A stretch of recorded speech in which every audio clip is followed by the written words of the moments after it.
Hi, my name is Sarah Root, and this is Module 1, Communicating Who You Are, EDL 854. So I am a teacher at Shawnee Mission North High School. I teach special education, and I'm the department chair. I currently live in Olathe, Kansas, and I work for the Shawnee Mission School District. So a little bit more about me and how I got here to Kansas is kind of an interesting story. So I'm originally from Merced, California, which is there highlighted. It's in the middle of the state, in the middle of the Central Valley or the San Joaquin Valley. It's also known as the gateway to Yosemite, but it does not look like Yosemite. I got into teaching by teaching at Merced Adult School. I was an ELL teacher to adults from all over the world. I taught English as well as acculturation or assimilation to American culture. So that's how I got into education. And then my husband and I decided we wanted to go on an adventure. And so we moved to the Navajo Nation Reservation in Holbrook, outside of Holbrook, Arizona, and we taught at a boarding school there for a year, and was a very good experience for us. A very difficult learning experience as well, but it was good. And then after a year there, we decided to move to Aurora, Colorado. And it was there that I fell in love with special education and went back to school and got my master's in special education, and then taught at Hinckley High School. And I was a special education teacher, but also the staffing chair there before we made a decision that we had our kids and we wanted to be near family again. And so we moved from Colorado to Kansas. We've been here for 3 years, and I've been at Shawnee Mission North the whole time and have been enjoying it. So a little bit more about me. There's a picture of my family. We have 2 wonderful kids. Abby is 9 and going into 4th grade, and Micah is 5 and will be starting kindergarten in the fall. I enjoy reading. We enjoy traveling and camping. We have a travel trailer, so we just got back from being gone for several weeks, just enjoying traveling around our beautiful country. I love craft therapy. I love making macrame earrings. We go to West Bottoms on First Fridays every chance we can.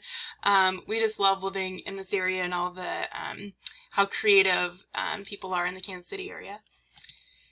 So some of the gleanings I got from our readings were the first one being only 8% of funding comes from federal sources, yet I find it really interesting that I feel like we spend a lot more than 8% of our time discussing federal funds versus local or state funding. Federal funding is also tied to particular programs like Title I, IDA, etc., which I think we all probably know, but I thought it was also interesting that schools and districts can decide to participate or not. That I have more questions about, I think, but I did find that interesting. The majority of local funding comes from property taxes, and being like myself, I work in a Title I school. It means low SAS means less money, and I find that disheartening, but also just a reality that we all face, especially those of us in Title I schools. Money is allocated based on a per student amount. I thought it was interesting the U.S. average was $3,000 to $11,000. I do wonder if that number, although it does say it's current, so that part was interesting to me, especially that 3,000 number. The principal is responsible for fundraising and where those funds go. It's been interesting as I have moved across states how that has played out, especially elementary versus high school or middle school. That fundraising it goes through the principal. School accounts are managed by a professional accountant.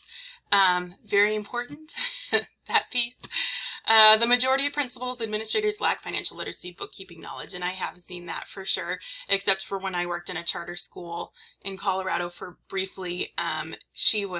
The principal there had a heavy background in business, and she was definitely in charge of the funds for that school. A key responsibility is understanding various financial reports. I think that is an important aspect as a principal, to be able to read those and understand them. And I I look forward to doing that a bit more, learning more about them in depth. Another thing was ultimately principals have little control over funds for their school. Those decisions are made by central offices of the district, and I definitely see that currently in the district I'm in, but I have seen variations of that during my years as an educator. And then state level money, just like federal funds, are restricted for certain purposes, and I'm interested to learn, I guess, more about what that looks like for the state of Kansas. And my favorite quote actually also came from that reading from Smith, and that's mandates and staffing ratios are seemingly beneficial, often often prevent principals from addressing their school's priorities and stifle innovative solutions. And I think we all see that as educators. At Shawnee Mission North, I will say that our principal does not often discuss the school budget or at all with teachers of the BLT. We kind of have a different system. Our department funds are managed by our bookkeeper and the assistant principals. I work directly with the assistant principal over special ed, and that is how all those budget decisions are made and how we decide, at least at the department level. I don't know, though, structure-wise, like how much the principal versus assistant principals, like how that works.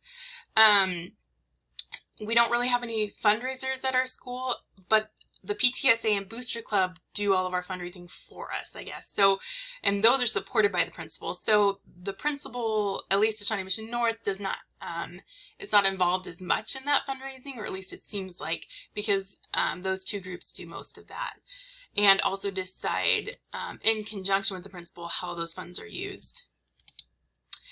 So some of the concerns I have are that being that I have lived in different areas, I'm trying to understand how Kansas allocates funds. And so that's my hope from this class, is to learn a little bit more about that. And then also moving forward, what would I have control over versus the district, and what is my role? So that those are some of the concerns I have as a future school leader. And here are my references. Thank you so much. I look forward to meeting the rest of you as well. Thanks.